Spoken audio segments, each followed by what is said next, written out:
Sahabat properti dan teman-teman semua, ada dua macam cara menjual properti seperti rumah, kos-kosan, gudang, tanah dan sebagainya.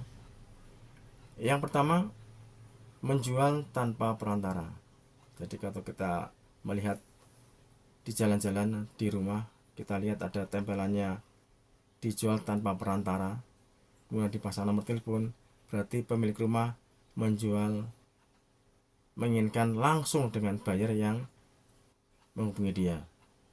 Dan biasanya kalau broker yang mempunyai buyer dan dia punya spesifikasi khusus, dia pinter-pinter dia untuk meyakinkan ke owner bahwa saya betul-betul langsung ke buyer. Yang kedua, menjual menggunakan jasa perantara atau agensi atau broker atau mediator. Tentunya hal ini dilakukan oleh orang-orang yang sibuk, oleh orang-orang yang betul-betul gak ada waktu untuk menjual sendiri karena memang banyak urusannya.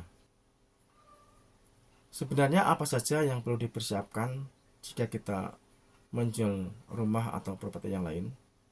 Yang pertama adalah suratnya. Suratnya harus ada, entah letter C, entah HGB, entah HM, itu harus ada. Satu. Yang kedua, suratnya ada sengketa dengan pihak lain atau enggak, itu harus dipastikan karena seorang buyer pasti tidak mau jika eh, tanah, rumah atau properti lain yang dia beli adalah punya sengketa dengan pihak lain. Ketiga, jika rumah atau properti yang kita jual itu masih ada sangkut pautnya dengan bank, sampaikan saja apa adanya karena itu tidak menjadi masalah. Nanti ada beberapa macam cara penjualan jika rumah masih dipegang sama bank.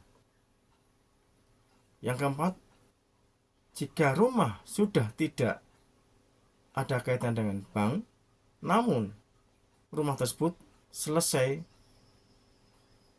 ngangsur atau selesai pelunasan, itu harus dilakukan ROYA, yaitu penghapusan catatan bank di BPN. Karena apa? Karena kalau tidak dilakukan ROYA, maka nanti saat buyer mengecek ke BPN, oh bahwa ini masih sebagai agunan bank.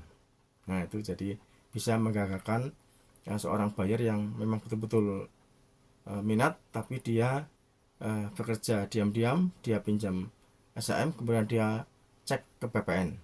Nah kita menghindari itu. Jadi baiknya sebelum dijual kita hapus catatan bank, istilahnya ROYA.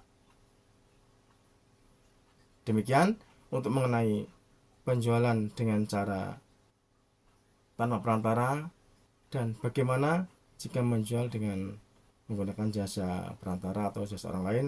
Simak di video berikutnya.